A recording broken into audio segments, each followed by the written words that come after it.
नमस्कार दोस्तों, मेरा नाम सनी शर्मा है और आप देख रहे हैं लॉजिकल गुरु शॉर्ट्स। अगर आप भी यूपी टेट की तैयारी कर रहे हैं तो ये वीडियो आपके लिए बहुत खास है, क्योंकि आज मैं यूपी टेट के जो प्रीवियस ईयर 2022 में जो एग्ज़ाम हुआ था, मैं वही पेपर लेकर आया हूँ मैं, जो है CDP child development and teaching method, बाल विकास और शिक्षण विधि। तो चलिए वीडियो शुरू करते हैं। तो सबसे पहले पहला क्वेश्चन है, निम्न में से कौन सा शिक्षा मनोविज्ञान की सर्वाधिक व्यक्तिनिष्ठ विधि है? चौथा, अल्बर्ट बंडूरा निम्न में से किससे संबंधित है? तो यह है सामाजिक अधिगम सिद्धांत। चौथा है, अधिगम में पठार निम्न में से किस कारण बनता है? तो थकान द्वारा। दर्पण चित्र परीक्षण किससे मापने हेतु प्रयुक्त होता है? तो ये होगा अधिगम अंतरण को। क्लाउड पिक्चर परीक्षण निम्न में से किसके मापने में प्रयुक्त होता है? तो ये होता है व्यक्तित्व को मापने में, क्लाउड का। 5 वर्ष के मोहन के मानसिक आयु 8 वर्ष है, उसकी बुद्धि लब्धि कितनी होगी? तो उसकी होगी 160। इसके लिए एक फार्मूला है जो है मानसिक आयु बटे वास्तविक आयु गुणे 100। यही उसका वो है फार्मूला। ये फार्मूला पर रख देंगे तो ये आंसर आ जाएगा। निम्न से कौन सा IQ स्तर मंद बुद्धि बालकों का परीक्षण योग्य IQ स्तर कहलाता है? मंद बुद्धि के लिए तो यही 36 से 49। फिर रोसा इंक ब्लॉट टेस्ट का प्रयोग निम्न में से किसके मापन हेतु किया जाता है? तो यह व्यक्तित्व को ही मापा जाता है इससे भी। चौथा, व्यक्तित्व। यह स्मृति का कारण नहीं है, मानसिक द्वंद्व, स्मरण करने की इच्छा, सीखने की दोषपूर्ण विधियाँ, सीखने की कमी। तो इसका दूसरा होगा, स्मरण करने की इच्छा।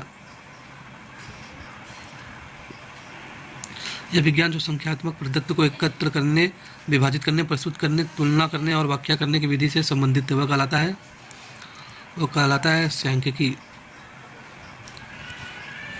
11वां, निम्न में से कौन शेष से भिन्न है? रेवेन का परीक्षण 16 PF, डॉक्टर A मैन परीक्षण TAT।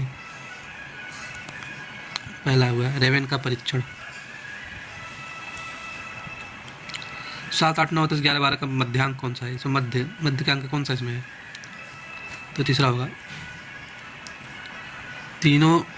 इसमें जो अंक होता है उसको आप आरोही क्रम में करके जो बीच में आता है, बीच में जो आएगा तो उसका जोड़ के दोनों को आधा 2 से भाग कर देंगे, उसका मध्यांक आ जाएगा। सूर्य अंतर्दृष्टि के सिद्धांत का प्रतिपादन किया था, तो ये किए थे आपका गेस्टाल्टवादी मनोविज्ञानिक जो थे। मैकडूगल के अनुसार प्रत्येक मूल प्रवृत्ति संबंधित होता है। मैकडूगल के अनुसार तो संवेग होता है। मैकडूगल के पूर्व अनुभव के आधार पर संवेदना का अर्थ प्रदान करना कहलाता है प्रत्यक्ष ज्ञान। 16 क्वेश्चन का है, पिछड़े बालकों के लिए शैक्षिक उपलब्धि की अवधारणा किसने दी थी? तो इसको दिया था सिरिल ब्रट ने।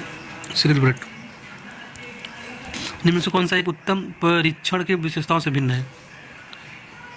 तो यह अभिक्षमता। निम्न से कौन सा बुद्धि का सिद्धांत नहीं है? प्रत्यागन। कौन सा बुद्धि का सिद्धांत नहीं है?